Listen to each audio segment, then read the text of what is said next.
can't even get close shot.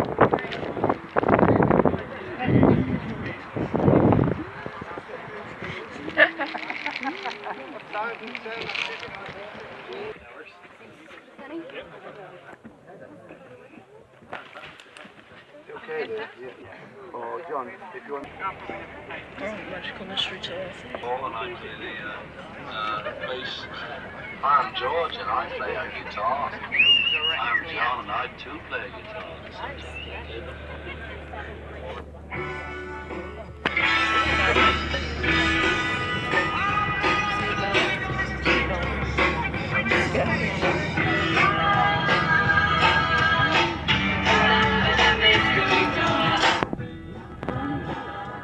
Right, good afternoon.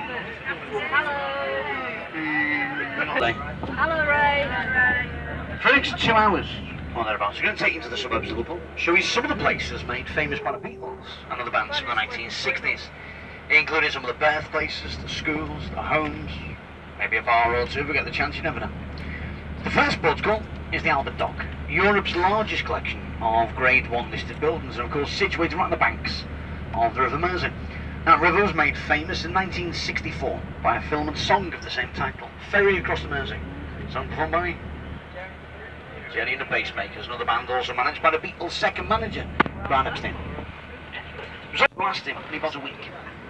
As you'll find out a little bit later, Ringo didn't like working for a living. Should have been a coach driver. Where the arena is, up until a couple of years ago, the whole site down there was just a big gravel car park, and it did actually have a Beatle relevance anyway. Back in 1990, Paul McCartney was in a world tour, which he started off at the Maracana Stadium in Rio de Janeiro, Brazil. He wanted to finish that world tour back home in Liverpool, and being famous for our music, we didn't have a stadium big enough for Paul McCartney. So 3 weeks before the concert, he sent a team of people down there to build a makeshift arena on that wasteland. The night of the show, 100,000 people turned up on stage by a Beatle. He then sat at the piano, paid tribute to John Lennon with medley of songs, finishing off with Give Peace a Chance. And as you know, Give Peace a Chance normally lasts about 3.5 minutes. On that night, the crowd was singing that loud. After 3.5 minutes, Paul and the band got up and walked off stage. 7 minutes later, the crowd was still singing that loud. Paul and the band came back on stage and joined them with the crowd. Give Peace a Chance lasted over 15.5 minutes that night. So because the show was now an half late to start, certain things carried on slightly longer than imagined. The show didn't finish until about 1 o'clock in the morning. Again, that didn't bother the crowd, until they came out to the gates of Kingstock to find that the public transport had finished at 11:30. So you had 100,000 people trying to walk home that night. Only 1,000 taxis working at Liverpool, but 8.5 miles away. What didn't bother me at the time was only 9 at Quarry Bank School. Now the first public appearance took place on the 22nd of June 1957. It was a street party to celebrate 750 years since King John had granted Liverpool its first royal charter. There's a very famous photograph of the band playing at that gig on the back of a coal truck. Although it was their first public appearance, the Quarrymen actually paid 10 shillings, 50 pence for that gig. Although to this day, the Quarrymen still say they never received a penny. John kept all the money. And local girls made such a fuss about the band, local teddy boys got pretty jealous and started causing fights. The lady who lived on number 84 Rosebery Street invited the band to wait inside her house.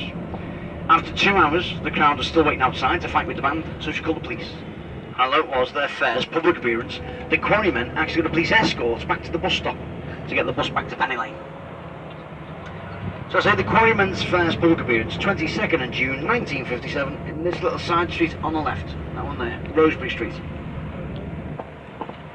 So where's everyone from today? How many English people are on the bus today? Far more important, do we have any football fans on today? Any Liverpool fans? Good, good. Any Manchester United? Ringo Starr was born. He lived there for 4 years with his mother and father, Richard and Elsie, till they then separated. Ringo and his mother stayed in their house. His father moved out, he moved in with his parents, not very far away, just down the street, number 59.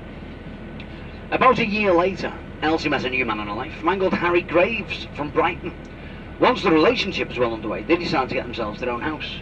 Now, liking this area so much, they didn't move very far. Just this little side street coming up on the right. It's number 10, Admiral Grove. When you're down this one, it's halfway down the right-hand side, the White House. It's now painted white and pink. We'll move forward as the guys near the back can see. On a Friday and Saturday evening, Harry and Elsie would call the album Sentimental Journey as a tribute to his mother. The Empress Pub was featured on the front cover of that album. Album released 27th of March 1970. Terrible news that he had to start going to school. The school he attended is on the left, St Silas CV School, also attended by another great Liverpool rock and roller, Mr Billy Fury. When Ringo left school, he left school with no qualifications. He'd never really spent that much time at school as a child because of illness. There was one time he was taken into hospital with pleurisy. While in hospital, the nurse noted he had a knack for keeping rhythm while he was playing the tambourine on one of the wards. She told Harry. Harry decided to buy Ringo a drum kit for his 13th birthday. Ringo then taught himself to play the drums. When he eventually left school, he took an apprenticeship at an engineering company, and he lasted 3 weeks. He decided he didn't like getting his hands dirty. So he then took an apprenticeship as a carpenter. That lasted 2 weeks. He then took a job on the ferries, which lasted a week. So you can safely say Ringo didn't like working for a living. But he stuck with his music. He was a local band called the Alan Caldwell Skiffle Group, who later changed the name to Rory Storm and Hurricanes. That's the first band he was playing with when he first went off to Hamburg, where he got to know the Beatles. It's also the band he was playing with when he developed his nickname. Rory Storm and the Hurricanes were quite a flamboyant band, so to fit in, he decided to wear a big gold ring on every finger. One day when he came home, his mum said to him, "Look more like a Ringo than a Richard." So he kept it, shortened the Starkey to Star. Now, as you know, Ringo wasn't the first drummer of the Beatles. In the early days, he used a different drummer at virtually every gig. After failing an audition to become Billy Fury's backing man, they were off to tour of Scotland, supporting Johnny Gentleman. The drummer for that tour was a guy called Tommy Moore. Upon returning to Liverpool, Tommy immediately left the band, according to Alan Williams, who was the manager at the time, because he just couldn't get on with John Lennon. They had a complete clash of personalities, couldn't stand each other. So I say, Tommy just left the band. The lads then decided to replace him with a full-time drummer. They wanted someone to have time to settle into the band and gel with them. So decided this a local lad called Pete Best. Now they already knew Pete because of his time at the Casbah. The Best family owned the Casbah. Was the basement of their family home, which they'd converted into a coffee club. The Quarrymen performed at the opening night, became the resident band, playing there every Saturday for 7 weeks. Pete stood in for them on a couple of occasions. So I said they decided to audition Pete. Again, according to Alan Williams, they knew Pete was going to get the job. They just made him audition so that he couldn't demand more money. Pete got the job. We're off to Hamburg with the lads, and we're still with them when they secured the recording contract with the EMI Parlophone. It was during the early sessions recording Love Me Do that Ron Richards, one of the producers, said no matter how many times he asked Pete to do a particular drum beat, he just couldn't quite get it right. He's also said that he doesn't think Ringo would have got it right either, or in fact there was a drummer on earth who would have made him happy at the time. He just didn't like drummers. But he obviously let his feelings be known to Brian Epstein, obviously then told the rest of the band. While Pete was performing at the Cavern, he received a message saying that Brian wanted to see him the following day in his office. In Pete's own words, he walked into the office, expecting to be talking about some future gigs or even going back to the studio.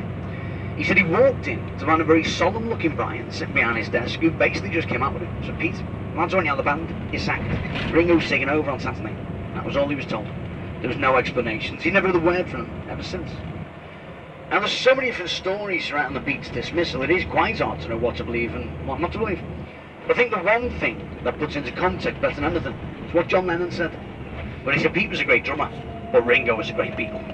It literally just came down to personalities. Pete was never going to fit to the band. Such a quiet, unassuming kind of guy with a very dry sense of humour. He was never going to fit with the rock and roll lifestyle that the other guys were craving. As Ringo came along, fitted them perfectly. Same personality, same sense of humour. But one of the main reasons, if not the main reason, he wants Ringo in the band, is because they'd seen him in Hamburg, and they'd seen how good he was with the girls. And they thought, we'll get him in our band, we'll get more. Ladies' man. Largest of 12 municipal parks in Liverpool, spreads out over 640 acres. It does have a connection to John Lennon. It was here, summer of 1930. Alfred Lennon and Julia Stanley, John's mother and father, met for the first time. Julia was sitting by the boat in the lake. Freddie walked up to her and said, "You look beautiful." She turned to him and said, "You look very silly in your silly hat." He took his bowler hat off, threw it at the boat in the lake, and vowed never to wear a hat again in front of Julia, as long as she agreed to go out with him. They got together that day, married 8 years later, 1938, and of course John was born in 1940.